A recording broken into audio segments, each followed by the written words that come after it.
Well, as always, there's a lot of stuff going on. I'm going to touch on a couple things today, but we'll just get into it.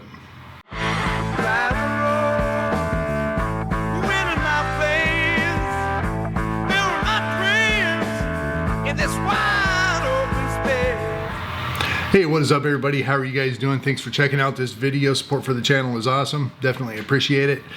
Now, there's a lot going on around the world. We just had the NATO summit. Listening to Trump speak on that, I just have kind of a weird vibe. It's kind of hard to pinpoint. It almost seems like it's too chaotic to be controlled. I don't know. Trump's giving me weird vibes right now. Don't really know what to think. The good thing is NATO is forking up 5% of GDP to put towards defense or war, World War III. And they're all stepping up. A lot of the countries that are involved with it are happy about it. The commissioner, whatever the top seat of NATO is, really praises Europe for stepping up. And said it was about time that everybody starts paying their fair share. Now it's a catchphrase from Trump, but that's how it works.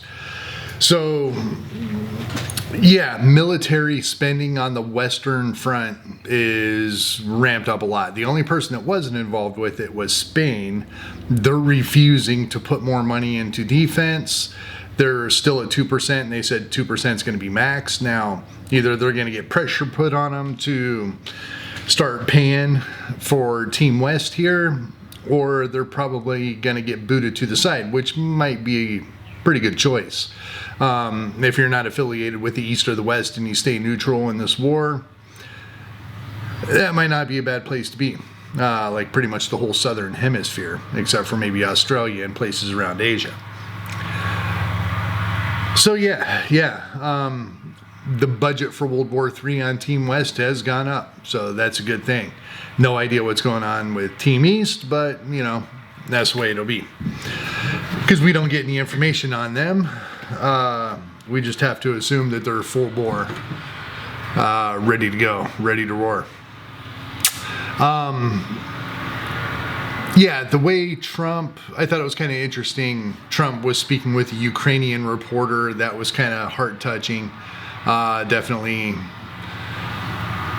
hard for anybody living in a war zone, for sure, especially for somebody to come out, leave their family, and come out and report to do a job to pay the bills, and her husband is on the front line out there fighting as well. So I thought that was kind of an interesting little twist. Seems really staged, but I don't know, just me. Yeah, and on the World War III front, I mean, Trump saying that he's going to try to get Putin to the negotiating table. Apparently Putin wanted to work with Trump to get a ceasefire in Iran. Of course Trump refused it, but I guess they're going to talk, have a phone conversation, try to figure something out. Trump's going to keep putting pressure on Putin to try to come to the table on not negotiations, but a ceasefire in Ukraine. The fallout with Zelensky and Trump and the big blow up at the White House, apparently that's gotten repaired a little bit. They're all being cuddly up with each other again now. I don't know. I think somebody asked if funding for Ukraine is going to continue, and he avoided that question, so I'm assuming yes. We are going to start dumping money into Ukraine again to fight Russia, yet we're going to the phone to try to talk to Putin to come to an agreement on this. So I don't see that changing at all. With Iran, here's the thing. We didn't hurt their country. We hurt one of their systems. We put a hurting on their nuclear system. We didn't put a hurt on the country. We didn't put a hurting on their military. We didn't put a hurting on their people. We didn't put a hurting at all on Iran. Iran still shouts death to America, death to Israel, death to the West. Nothing has changed. The war is, in my eyes, just my opinion. I'm not going to say that I'm trying to push out false information. The war ain't done. The war is not done. In fact, it's probably just getting ramped up. I don't see this as a solution. I see it as a break point for maybe people to agree to it, to regather their plans, regather their military, regather missile supplies, ballistic missiles, stuff like that. They've launched a lot. I don't think they're stopping. We just went in. I'm not going to say that we didn't kill anybody. We took out most of the top military. We took out important people. And yes, that's Israel, but that's the United States as well. Everybody is very obvious on that point. Just for the ceasefire to be in place kind of worries me a little bit. Yeah, they're going to be calling this the 12-day war. Maybe that might stick. Trump likes to make up names for shit.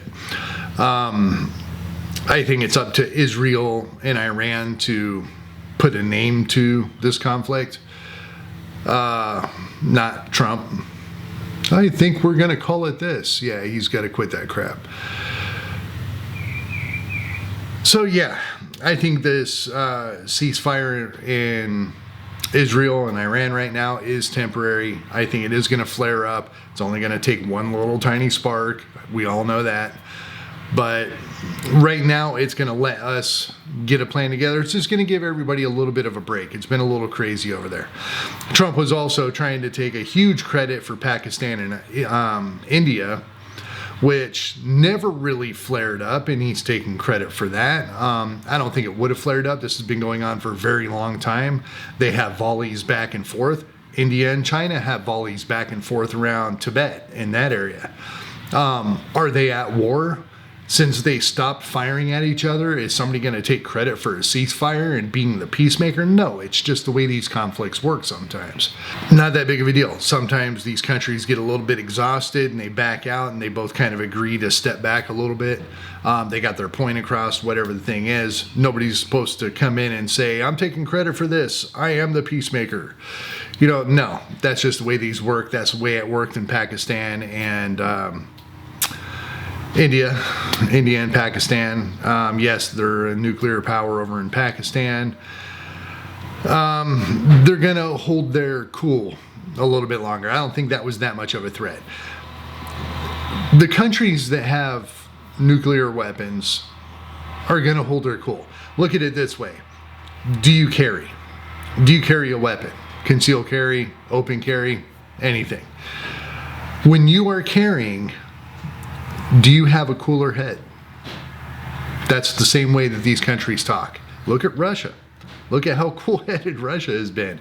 Amazing. The guy's got to be a psychological experiment. But I don't think this conflict with Iran is close to being over. In fact, I highly think that we have shit coming our way. Now, keep this in mind too. There's a ceasefire. There's a ceasefire in place. If it is successful, that is wonderful. Right on. That ceasefire has nothing to do with the Iran-United States war. Keep that in mind. This is a ceasefire between Israel and Iran, just those two countries. We have been responsible for taking out most of their leaders. We have been responsible for one of the biggest attacks in U.S. history, outside of Japan, obviously, and dropping nukes. They're not going to sit down and shut up over this. I mean, you're kind of a fool if you think that they're just going to take it like a champ, like a freaking Monday morning hooker, and just say, okay, everything's good. Here's your money, Mr. Pimp. No. In fact, we have probably got a pretty good shitstorm coming our way here in the United States. Now, as I've always said, yes, we have cyber attacks coming. We have terrorist attacks coming and stuff like that. Russia has openly come out and said that they are supporting Iran. China is supporting Iran, so it cleared that up. That was a little speculation, especially on my part. I've been saying that for quite some time. Years, actually, but not this specific situation. I've been saying it since the whole thing fired up, that Team East and Team West. You know, I don't need to explain it. If you see my videos, you know what I'm talking about. So, been a little while since the Kitty-O has been in the shot. So, we'll give a little screen time here to the Bonnie. She's doing good. Got her summer coat going on. Anyway, we got terrorist attacks coming to our country. Yeah, we got cyber attacks coming to our country. Anybody that thinks this is a peaceful ending to the Middle East, and there's going to be peace in the Middle East, has got a very big reality check coming and is probably living in a little bit of la la land. Now, I'm not going to blame anybody for believing this, because this is what the media is putting out, and especially if you listen to just biased media, if you are listening to just conservative media, yeah, there's going to be a very strong narrative there on what happened over in Iran. And if you are one of the lucky ones that have an open enough mind to listen to CNN, MSNBC, NBC, all these different channels, you can kind of put together a full picture of everything.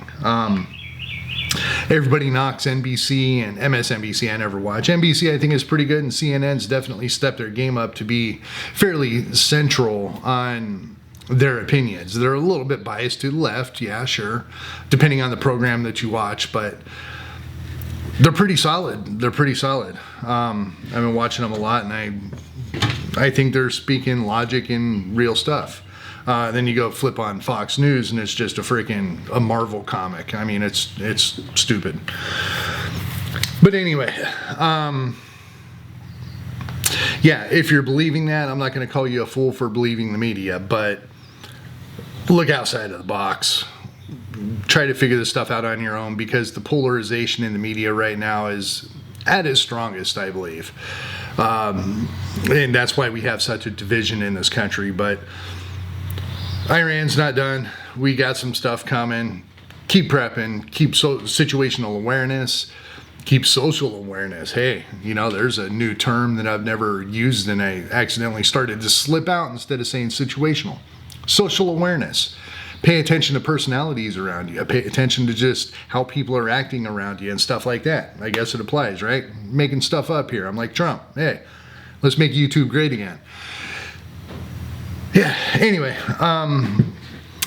yeah, the shitstorm isn't over. I'm still watching it.